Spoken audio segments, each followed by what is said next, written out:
Welcome back जी। Break पे जाने से पहले डॉक्टर फरूक से हम लोग ये पूछ रहे थे कि जो डायबिटीज है वो इतनी ज्यादा फैल रही है और हमें अभी भी बहुत ज्यादा इसके बारे में समझ नहीं है। हमें समझ तब आती है जब हमें ये हो चुकी होती है या हम इसका शिकार बन चुके होते हैं। तो फरूक साहब, आप हमें ये बताइए कि ये डायबिटीज है क्या, इसकी बेसिक रीजन क्या है और क्या वजह कि ये इतनी फैलती जा रही है, हर दूसरा बंदा हमें डायबिटीज का शिकार नजर आता है।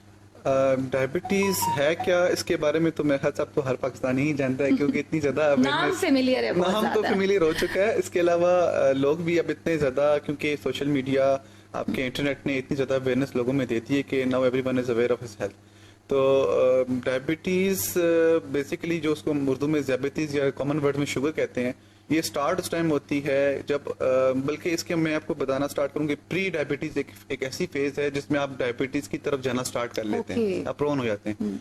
जो कि जैसे आपका जो ब्लड शुगर है, फास्टिंग ब्लड शुगर, जो कि सुबह निहार मुंह चेक करते हैं, ये अगर 110 से अबव रीडिंग्स आना स्टार्ट हो जाती हैं, 110 मिलीग्राम पर डेसीलीटर से 125 मिलीग्राम पर डेसीलीटर के दरमियान में, तो दैट इज अ फेज कि अब आप प्री डायबिटीज की तरफ प्रोन हो चुके हैं। तो उस टाइम पे आपके लिए अलार्मिंग सिचुएशन ये होती है कि आप अपनी लाइफस्टाइल की मोडिफिकेशन फर्स्ट स्टार्ट कर लें, मतलब वहीं से रिवर्ट बैक कर जाएं। वहीं से आप अपने आप को अपनी लाइफस्टाइल की मोडिफिकेशन स्टार्ट कर दें या अपनी प्री डायबिटीज को क्योर करना स्टार्ट कर लें ताकि आप डायबिटीज की तरफ जाए ना।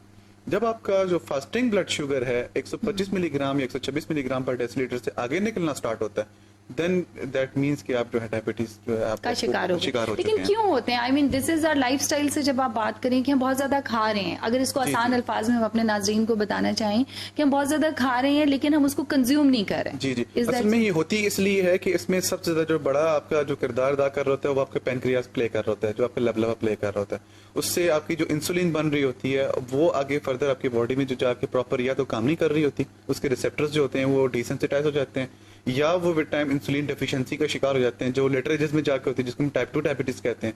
या कुछ ऐसे लोग होते हैं जो यंग एज में डायबिटीज का शिकार हो जाते हैं, लाइक लेस देन 20 ईयर्स में जो बच्चे होते हैं टाइप 1 डायबिटीज के जो होते हैं, उसमें उनके जिस्म के अंदर खुद एंटीबॉडीज ऐसी बनती हैं जो कि लबलबे से इंसुलिन बनाने वाले सेल्स को खत्म करना स्टार्ट कर लेती हैं।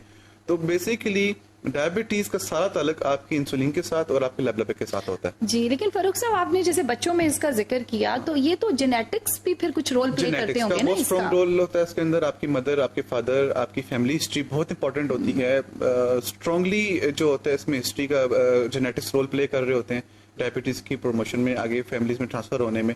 और बच्चों में तो मोस्टली ये देखा गया कि इनकी जो उनकी इनहेरिटेंस में डायबिटिक हिस्ट्री थी, डायबिटिक हिस्ट्री की ठीक है। तो वो लोग फिर क्या करें? आई मीन लाइक वो तो फिर अपने लाइफस्टाइल चेंज या वो कितना उनके लिए सिग्निफिकेंट है? उनके लिए भी तो अब तो बड़े अच्छे अच्छे रिजीम्स आ गए हैं माशाल्लाह। अब बहुत से पेशेंट ऐसे हमारे अपने जो रेगुलर पेशेंट्स होते हैं बड़ा अच्छा कंट्रोल कर रहे होते हैं, अपनी प्रॉपर लाइफ को एंजॉय कर रहे होते हैं, उसमें उनकी लाइफ डिस्टर्ब नहीं होती।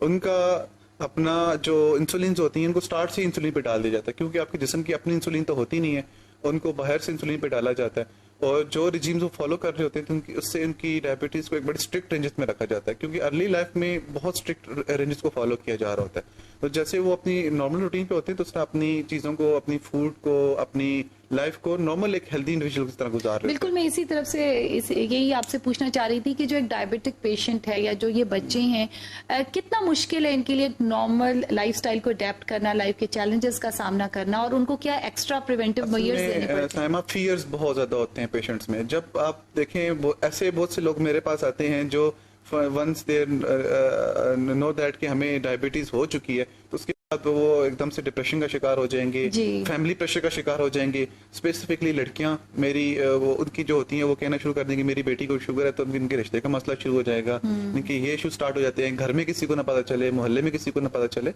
तो ये फियर्स जो होते हैं इनकी लाइफस्टाइल करने की जरूरत है। एग्जैक्टली, ये फियर्स उनकी लाइफस्टाइल को डिस्टर्ब कर रहे होते हैं। अदरवाइज ऐसा कोई इशू नहीं है कि उनकी लाइफ बाकी लोगों से डिफरेंट, मतलब वो हर काम जिंदगी का कर सकते हैं। आपके सामने बहुत बड़ी बड़ी एग्जांपल्स हैं। वसीम अकरम जो थे हमारे क्रिकेट, बिल्कुल जी, रोल मॉडल की उन्होंने बड़ा, बिल्कुल वो टाइप 1 डायबिटीज थे, पूरी जिंदगी उन्होंने अपनी बेहतरीन गुजारी। आपके बाकी शोबिस में देख लें, बड़े बड़े एक्टर्स जो हैं, नामी ग्रामी नाम जो हैं आपके, वो लोग टाइप 1 फवाद खान है। हाँ बिल्कुल, बिल्कुल। तो काफी सारे लोग इस तरह थे जो टाइप 1 डायबिटीज के साथ इंसुलिन के साथ में अपनी लाइफ को मेंटेन करते रहे। तो ये अगर आपकी अंदर से इंसुलिन नहीं है तो आपको बाहर से लगा दी जाती है, इसमें कोई इतना बड़ा डिफरेंस नहीं होता। लेकिन आपकी लाइफ में और बाकी नॉर्मल लोगों की लाइफ में कोई इतना खास डिफरेंस नहीं होता अगर आप उसको नॉर्मल हेल्दी वे में लेके चलना चाहें तो। बिल्कुल सही है। तो यही बेसिकली पैगाम आप यही देना चाह रहे हैं कि आपकी विल पावर है, that is the most important. Exactly. अगर आपके अंदर विल पावर है तो आप बड़ी से बड़ी बीमारी, बड़ी से बड़ी मुश्किल को शिकस्त दे देते हैं, क्योंकि यही हमने देखा कि जो बहुत बड़ी और खतरनाक बीमारियों से, मैं डायबिटीज को बहुत ज्यादा खतरनाक बीमारी बहरहाल अभी भी नहीं मानती, बिकॉज आप इसके साथ एक नॉर्मल